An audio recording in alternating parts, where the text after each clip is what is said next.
It seems that not even Tom Cruise can stop this coronavirus situation from happening.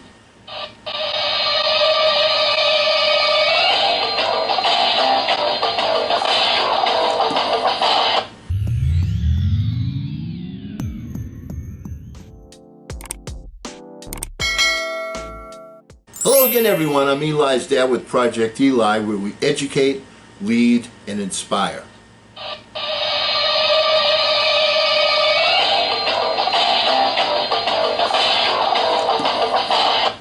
Hello, sir. Yes. And I am wearing my mask. All right, I'll listen. Good morning, Eli's dad. Your mission, should you decide to accept it, is really impossible this time. Your job is to unite all 50 states and territories so that we may overcome the plague that is more commonly known as COVID-19. There are three factors that will make your job exceedingly difficult. First, this very contagious virus is dominating medical resources around the world. There is a tremendous shortage of common sense, especially in the United States, about undertaking religiously some very simple procedures that will serve to protect people from acquiring the virus and infecting countless thousands from falling victim to its deadly consequences. It has been proven that the wearing of medical face masks will greatly curtail the spread of germs among the populace. If you could somehow convince the public to accept that wearing masks is essential to the general health and welfare of everybody, that would serve to greatly reduce the risk of spreading and contracting this life-threatening strain of germs. It seems with the arrival of summer, people have washed their hands of the needed discipline required to continually proactively fight against this deadly agent. And, speaking of washing your hands, it is essential that people constantly practice this simple procedure to further prevent infection. On a more challenging front, it would seem that the ruling faction in our country is much more concerned with re-election than they are about stopping the spread of the virus. Perhaps, if you could convince the powers that be that doing the job that they were elected to do, instead of seeking personal accolades, would be self-serving to getting re-elected, they would take some action.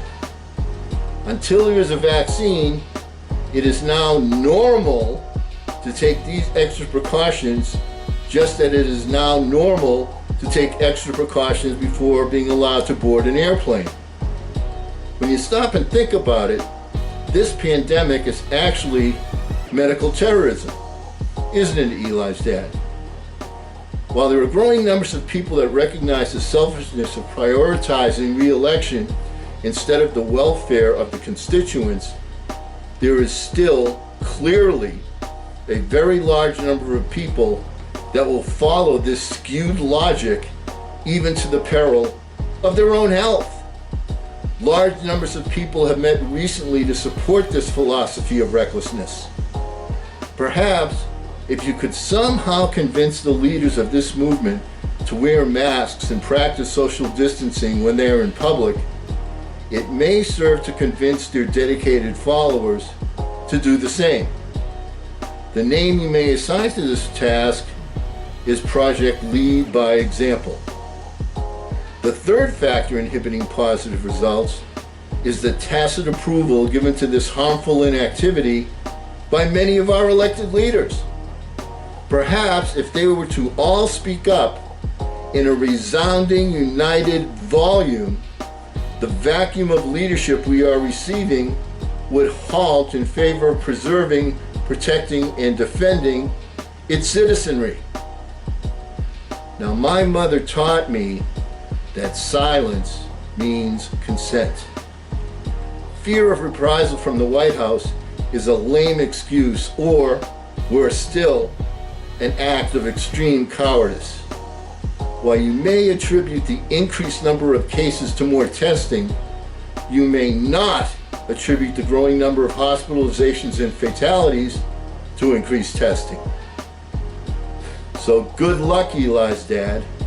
Of course, if any of your team should be caught or killed, the secretary will say it's because of increased testing. That bologna sandwich seems to work with a great many people nowadays. So good luck. And because we never end an assignment on a philosophical note, let's all get out there, get this mission impossible done, and charge! I'm Eli's dad.